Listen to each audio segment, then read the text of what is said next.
지금까지 자동차, 컴퓨터, 스마트폰으로 이어지는 과정에 등장했던 헨리 포드, 록펠러, 스티브 잡스, 빌 게이츠, 그리고 그들의 기업인 포드, 애플, 마이크로소프트, 마지막으로 구글의 레리 페이지와 세리게이 브린 등의 위대한 기업가 CEO들 중에서 여러분은 누가 가장 최고의 0.1%라고 생각하십니까?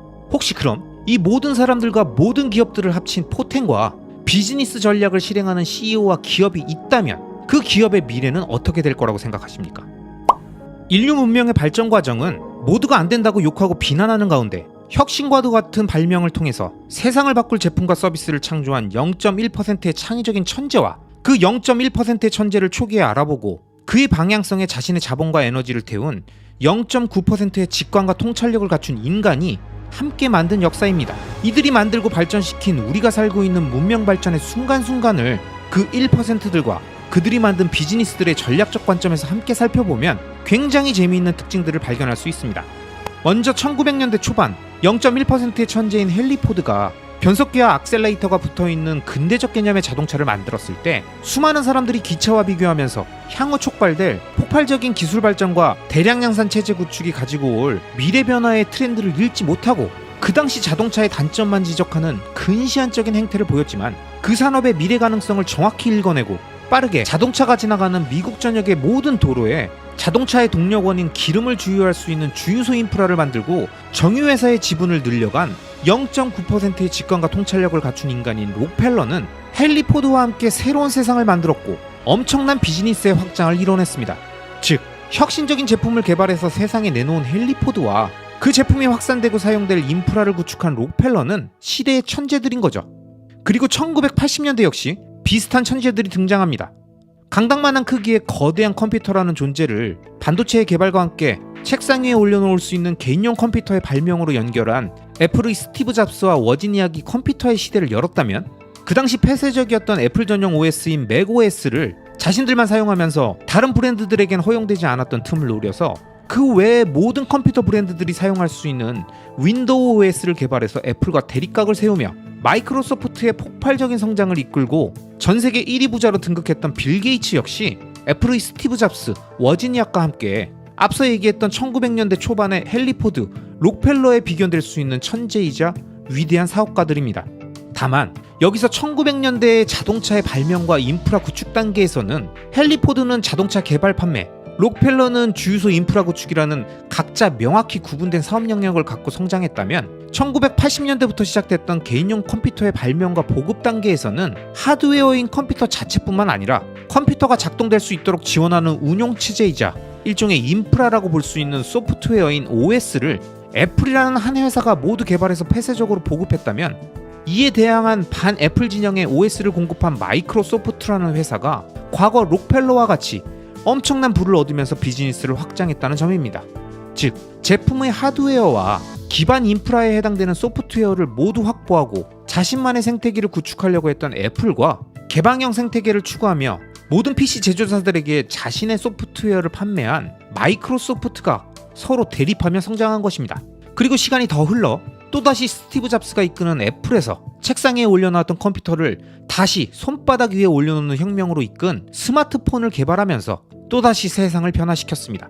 그리고 이 2010년대의 스마트폰 시대에도 애플은 iOS라는 자신들만의 운영체제를 폐쇄형 전략으로 운영하면서 다른 스마트폰 제조사들에겐 공급하지 않았고 오로지 자신들만의 제품에만 적용하며 강력한 생태계를 구축했지만 과거 1980년대 컴퓨터 시대의 역사와 동일하게 애플의 폐쇄형 전략에 대항해서 전세계 모든 스마트폰 제조사들에게 자신들의 OS를 제공하면서 그들을 하나의 생태계로 묶어낸 구글이 등장한 겁니다. 컴퓨터의 시대엔 마이크로소프트였다면 스마트폰 시대에는 그 역할을 구글이 안드로이드 OS를 통해서 수행하면서 자신들의 비즈니스의 가치를 폭발적으로 성장시킨 거죠. 물론 이런 폐쇄형 전략에도 불구하고 끊임없이 혁신 제품을 만들며 컴퓨터의 시대를 이끌었고 또다시 스마트폰의 시대까지 이끌면서 독보적인 존재감으로 애플을 경영했던 스티브 잡스라는 0.1%의 천재가 있었기 때문에 현재 애플은 전세계 시가총액 1위 기업으로 성장했고 2조 750억 달러, 원화로 약 3,654조 원 규모의 회사로 성장했습니다.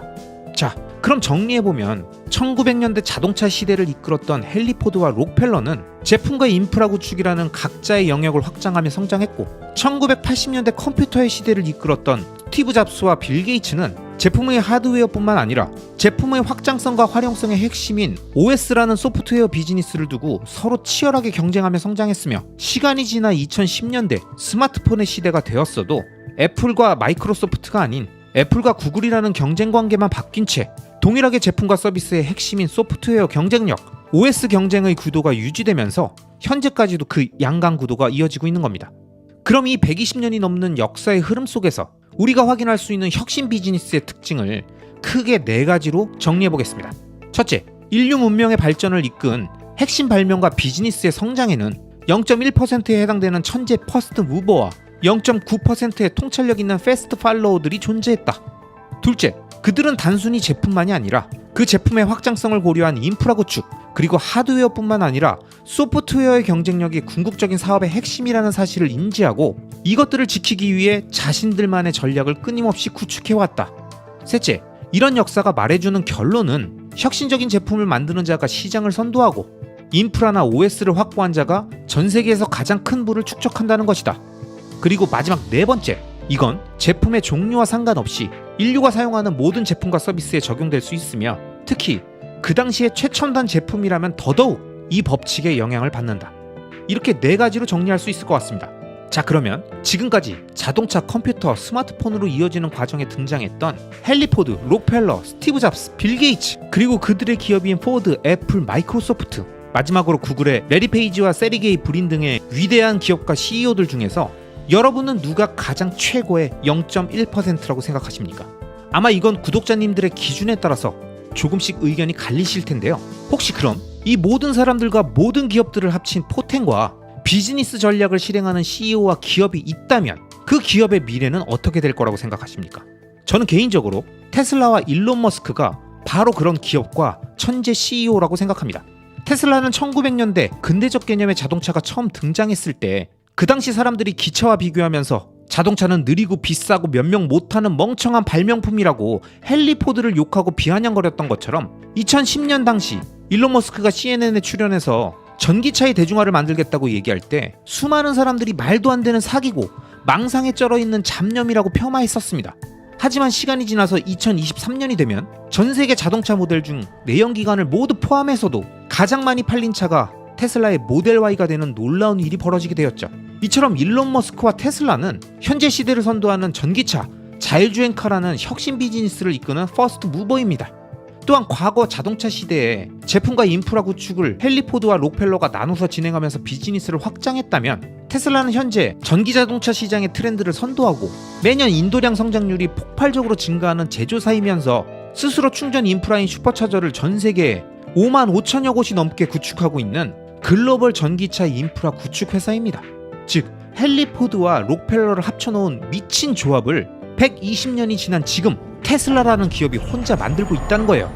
이뿐만이 아닙니다. 1980년대 컴퓨터의 시대와 2010년대 스마트폰 시대의 승자들은 서로 시장의 핵심이 결국 소프트웨어에 있다는 사실을 깨닫고 OS 개발에 모든 역량을 집중시켰지만, 현재 시총 1위 기업인 애플이 폐쇄형 OS 전략을 펼치는 덕분에 그 당시 마이크로소프트와 구글이 나머지 빈자리 수요를 채우면서 개방형 OS 전략으로 엄청난 성장을 거두었다면, 현재 테슬라는 자신들의 전기차 충전 인프라인 슈퍼차저를 다른 전기차 메이커들에게 오픈하고 자신들의 충전 방식인 NACS를 북미 표준으로 만들어가고 있습니다. 그리고 이런 현상은 다른 대륙, 다른 지역들로 확대될 조짐까지 보이고 있어 테슬라가 오래전부터 록펠러의 인사이트를 반영해서 전기차 개발과 함께 구축한 충전 인프라의 경쟁력이 과거 애플의 폐쇄형 전략이 아닌 구글과 마이크로소프트와 같은 길을 감으로써 더욱 강화될 겁니다.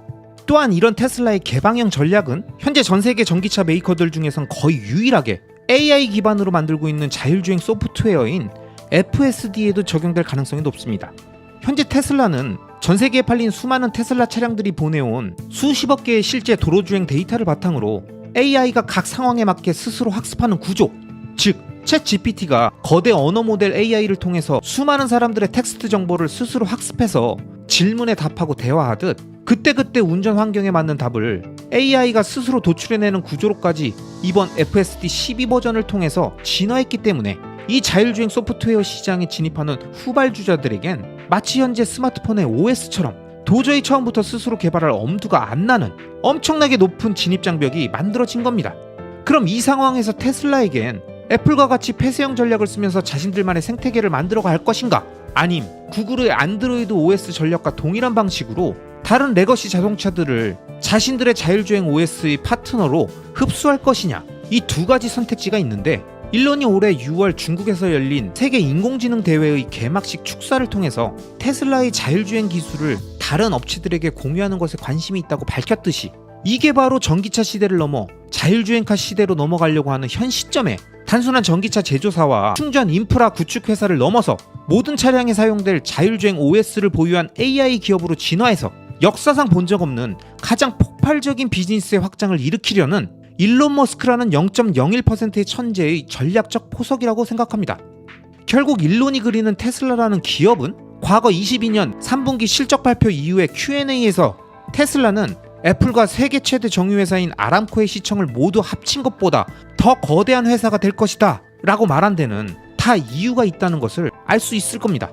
일론이 애플과 아람코의 시총이 가장 크기 때문에 언급했다기보단 제품의 하드웨어와 소프트웨어를 모두 장악한 애플과 전세계 정유 인프라 정점에 있는 아람코라는 기업의 상징성을 통해서 테슬라라는 기업의 비전을 설명한 거죠. 그리고 최근 테슬라의 충전 인프라 공유와 일론의 자율주행 AI 공유 가능성에 대한 발언들을 통해서 점점 더 구글의 개방형 OS 전략까지 포용하면서 테슬라는 애플 플러스 아람코 플러스 구글 같은 기업, 일론은 헨리 포드 플러스 록펠러 플러스 스티브 잡스, 거기에 추가로 구글의 레리 페이지와 세르게이 브린의 경영 전략까지 모두 종합한 완성형 CEO의 퍼포먼스를 보여주고 있으니 볼 때마다 정말 놀라울 따름입니다. 그래서 저는 주식 투자에서는 테슬라 딱 한 종목만 투자하는 겁니다. 이 한 종목 안에도 이미 영상에서 설명드린 핵심 비즈니스인 전기자동차 제조기업, 전기차 충전 인프라 기업, 개방형 자율주행 OS 회사까지 세 개의 굵직한 산업이 담겨있고 이와 연계 파생된 자율주행 AI가 탑재된 휴머노이드 로봇 제조사, 전기 자율주행 차량 전용 보험회사, 전기에너지 저장장치 제조사 및 판매 서비스 기업, 대용량 배터리 제조사, 그리고 마지막으로 기가팩토리라는 공장 자체를 제조 판매하는 회사로까지 설명할 수 있는 겁니다. 그러니까 테슬라 안에는 이렇게 수많은 산업군과 기업들이 담겨있고 이 수많은 기업들을 컨트롤하는 일론 머스크라는 CEO가 펼치는 경영 전략이 과거 120년간의 인류의 역사 속에서 보였던 천재 CEO들의 엄청난 한 수 한 수였다는 점을 생각하면 일론 머스크와 테슬라라는 기업을 단순히 수익률이 좋고 변동성이 높은 고성장 기업이라고 무미건조하게 설명하거나 나스닥 시총 6위에서 7위권 기업이라고 설명하는 게 아무런 의미가 없다는 생각이 안 드십니까? 자, 아마 이 영상을 지금까지 보셨던 분들 중에서는 마지막으로 이렇게 얘기하시는 분들도 계실 겁니다. 좋은 얘기 다 갖다 붙여서 소설을 썼던데 재밌는 소설은 잘 들었고 그게 정말 구현된다는 보장이 있어? 꿈 같은 얘기가 아니라 진짜 가능하다는 보장이 있냐고. 그런 것도 없으면서 헛바람 넣지 마라. 분명히 이렇게 얘기하실 분들이 계실 겁니다. 그래서 저도 분명히 말씀드리지만 투자는 말씀하신 그런 가능성을 판단하고 선별해가는 과정입니다.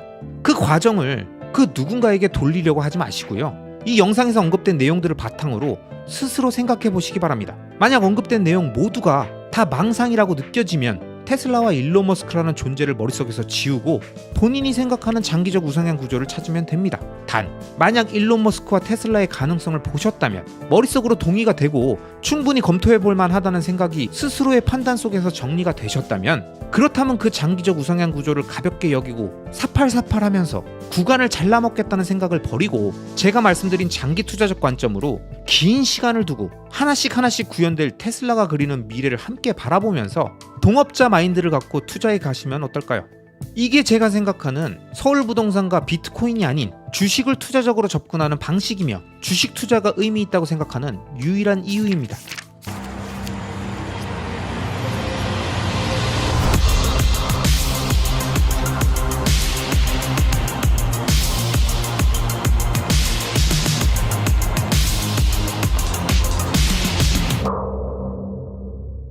드디어 사이버 트럭의 생산이 임박해지고 있습니다. 2019년 처음 세상에 그 모습을 선보인 이후 2021년 양산을 목표로 프로젝트가 추진되었지만 코로나 팬데믹의 영향으로 테슬라 내부 계획이 틀어졌다는 의견이 많았죠. 물론 저는 그것뿐만 아니라 더 더 중요한 다른 이유가 있었다고 생각하는데요. 그건 뒤쪽에서 다시 설명드리기로 하고요. 자, 그런데 많은 사람들이 사이버 트럭의 양산 소식에 관심을 갖고 있는 이 시점에 우리가 꼭 생각해봐야 할 게 있습니다. 바로 사이버 트럭은 왜 이제 만들어지기 시작했는가입니다. 왜긴 왜야. 허접하게 대충 컨셉 내놓고 완성하려고 하니까 제대로 안 돼서 땜빵 왔냐고 개고생한 거지. 사실 여차하면 수요 없으니까 안 만들려고 눈치 보다가 시작한 거 아니야? 그동안 이런 얘기를 하셨던 분들이 참 많으셨는데요. 테슬라라는 기업이 이제 이런 분들이 이렇게 대충 허접하게 표현할 그런 기업은 아니죠. 제가 생각하는 테슬라 사이버 트럭의 양산 시기가 올해로 결정된 것은 워낙 혁신적인 컨셉의 차량이었기 때문에 양산 검토가 충분히 필요했다는 점과 함께 2017년 모델 3의 대량 양산 체제를 구축할 때 당시 일론 머스크가 끝까지 추진하고자 했던 꿈의 전공정 자동화, 즉 완전 무인 생산 체제를 구축할 수 있는 준비가 어느 정도 마무리되었기 때문이라고 봅니다. 많은 분들이 기억 못하시겠지만 테슬라는 처음부터 전공정 자동화를 추진했었습니다. 보급형 전기차인 모델 3 양산을 위해서 미국 캘리포니아 프리몬트에 건설된 테슬라 공장 초기 컨셉이 사람이 거의 없는 완전 자동화로 설계되었다는 게 그 증거죠. 그런데 이게 쉽게 될 일이겠습니까? 아무리 산업용 로봇들을 이용해서 자동화한다고 해도 어쩔 수 없이 사람이 직접 기계로 옮겨주고 투입해줘야 되는 단순하지만 고정되어 있는 산업용 로봇이 할 수 없어서 지금 보시는 영상에 나오는 업무들처럼 꼭 사람이 투입되어야 하는 일들이 있잖아요. 그래서 그 당시 이런 부분들에서 심각한 생산 차질이 발생되니까 일론 머스크는 일단 완전 무인화 계획은 접고 급히 텐트를 활용해서 보조 공장을 지어서 근로자 400여 명을 고용해서 부랴부랴 모델 3 양산을 시작했습니다. 하지만 일론 머스크의 마음속에는 언제든 무인 자동화 공장에 대한 꿈이 있었을 거고, 그 이후 테슬라가 구축한 생산 라인은 지속적으로 자동화율을 높였고 배치된 인력 규모를 계속 축소하는 방향으로 추진하면서 완전 무인화의 꿈을 향해 계속 진행하고 있었습니다. 그리고 이 꿈같은 완전 무인화 체제를 완성하기 위해선 일론 머스크에겐 세 가지 선결 조건이 필요했을 겁니다. 첫째, 단순한 형상과 조립 구조를 갖는 자동차 디자인과 설계. 둘째, 마지막 터치까지 사람을 대체해서 무인화하기 위해 꼭 필요한 수준 높은 휴머노이드 로봇. 셋째, 이런 R&D 시도를 할 수 있을 정도로 높은 현금 창출 능력을 갖는 규모의 경제를 만드는 것. 이 세 가지 조건을 모두 만족해야지만 일론 머스크가 꿈꾸는 로봇이 로봇을 만드는 완전 자동화 무인 시스템을 완성할 수 있는 겁니다. 자, 그럼 왜 지금 이 시점에 사이버 트럭의 양산이 시작되는지 느낌이 오십니까? 일단 제가 생각하는 완전 자동 무인화 시스템 구축을 위한 첫 번째 조건인 단순한 형태와 조립 구조를 갖는 디자인과 설계가 반영된 최적의 차량이 바로 사이버 트럭입니다.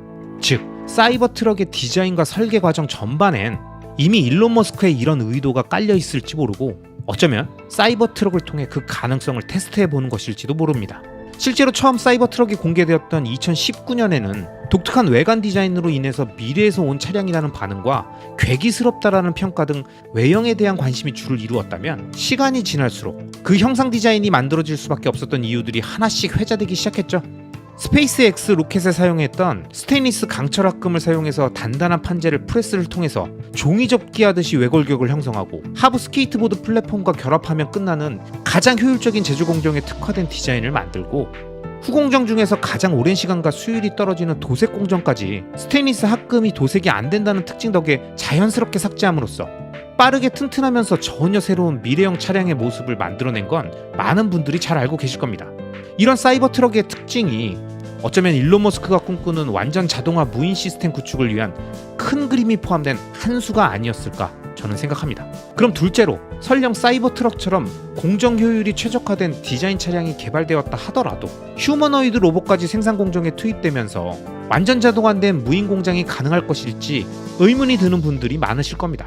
그런데 테슬라에서 현재 개발 중인 휴머노이드 로봇인 옵티머스에 대한 테슬라의 공개 영상과 지난 AI 데이의 내용들을 보면 현재 그들의 로봇 개발이 무엇을 위한 것인지 생각보다 쉽게 의도를 알 수 있습니다. 지금 보시는 영상들에서 나오는 것처럼 테슬라에서 공개한 옵티머스의 행동들은 공장이나 사무실에서 인간을 보조하거나 대체할 수 있는 업무들을 수행하는 데 특화되어 있는 미세한 손동작과 실제 업무 수행을 하기 위해 필요한 정확한 판단 능력을 학습하고 있다는 걸 아실 수 있죠.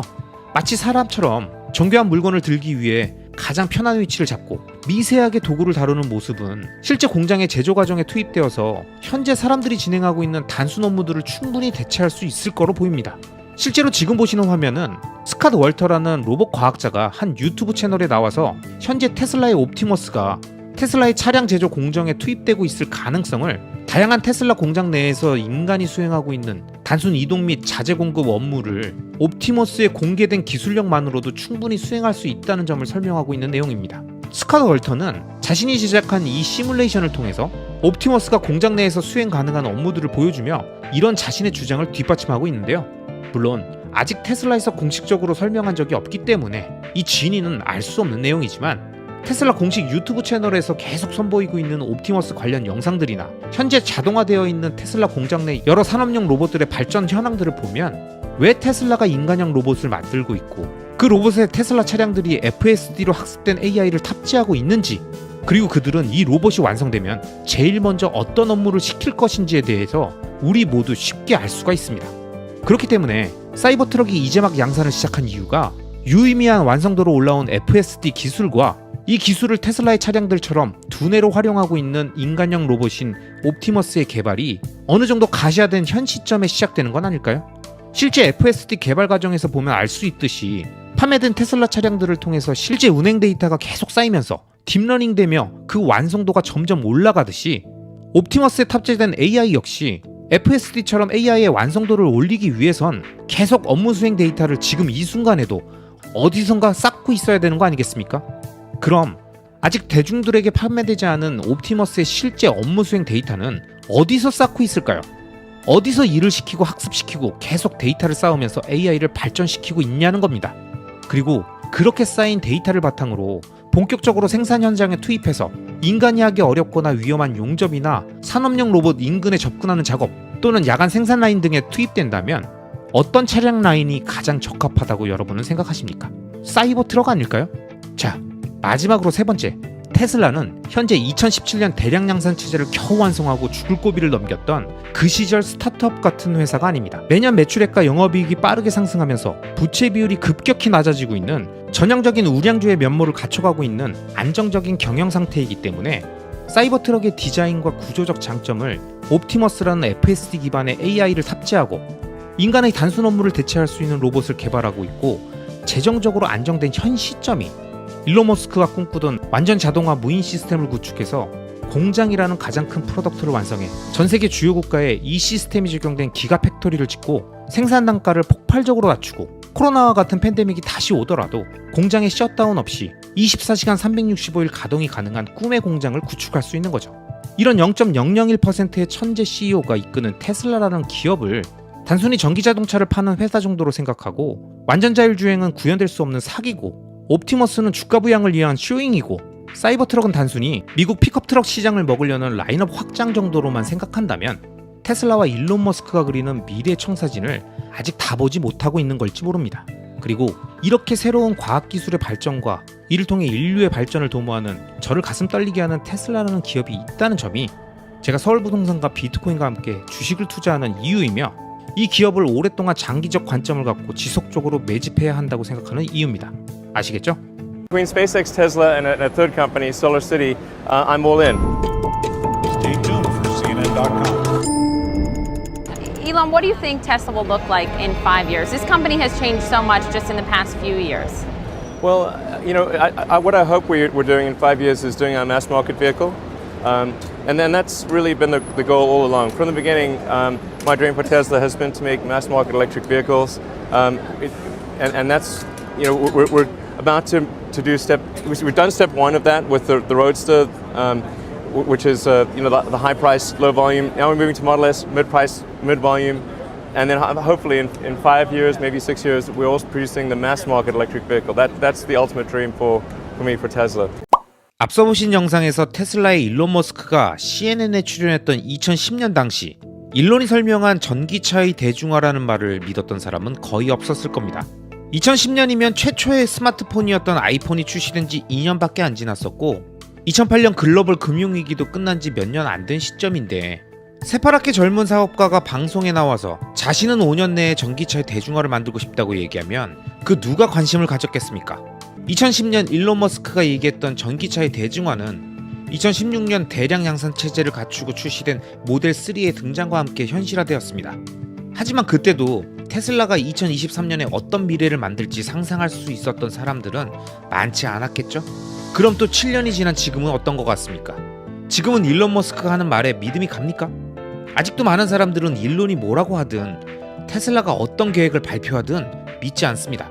그래서 저는 투자에 있어 보이지 않는, 실현되지 않은 미래를 상상할 수 있는 이 능력이 매우 중요하다고 생각합니다.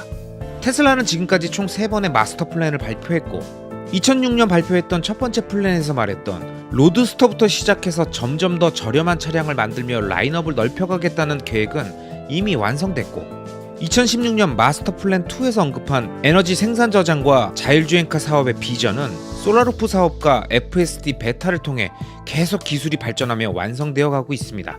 그리고 2023년 드디어 3번째 마스터 플랜을 통해 화석연료를 대체하는 전기에너지 기반의 다양한 산업 내 저장, 구동, 활동 분야를 제한하며 단순한 전기차 기업이 아닌 에너지 인프라 기업으로 확장되는 비전 제시와 전기차 산업의 빠른 확장을 위해 생산 단가 50%를 절감하는 새로운 제조 공법과 빠르게 성장하는 로봇 AI 분야를 통해 옵티머스가 제품 제조에 투입되는 가능성까지 함께 제시하며 지금 모두가 생각하는 테슬라는 전기차 기업이라는 이미지를 넘어 새로운 비전을 제시했습니다. 하지만 아무리 얘기해줘도 늘 그랬듯 많은 사람들은 마스터 플랜 1, 2가 발표됐을 때도 미래를 상상하지 못했고 애플이 2008년 스마트폰을 출시해도 애플은 컴퓨터 회사라고 생각했던 관성이 오랫동안 지배했듯 많은 사람들은 앞으로도 오랫동안 테슬라를 전기차 회사로 판단하고 끊임없이 전통 레거시 자동차 회사들하고만 비교하고 지금까지 그랬듯 한동안 쭉 관성대로 행동할 겁니다. 왜냐? 보이지 않는 미래는 상상할 수 없고 손에 잡히지 않는 무언가에 가치를 부여하지 않는 이들에겐 이번 마스터 플랜 3도 그냥 또 그런 마케팅 행사고 별 새로울 것 없는 싱거운 이벤트이기 때문입니다. 하지만 생각해보시죠. 현재 누가 전기차의 표준을 만들고 충전 차저 인프라를 구축하고 이를 위한 대용량 배터리를 만들고 있나요? 누가 대량 생산 체제를 구축해서 가격을 낮추고 단순한 구동력의 변화가 아닌 자율주행이 가능한 움직이는 스마트폰으로 만들고 있나요? 또한 가정용 에너지 저장 장치와 이를 거래하는 마켓을 구축해 개인이 전기회사가 되는 시스템을 구축하고 있나요? 이렇게 고도화된 전기에너지 기반의 사회에서 AI가 탑재된 로봇이 자유롭게 이동하는 미래를 누가 주도하고 있습니까? 여러분, 이 질문들은 모두 한 곳을 가리키고 있습니다. 그리고 마지막으로 투자적 관점에서 가장 중요한 질문, 많은 사람들은 일론과 테슬라의 말을 이해하고 있는가? 여러분이 느끼시기엔 어떠십니까?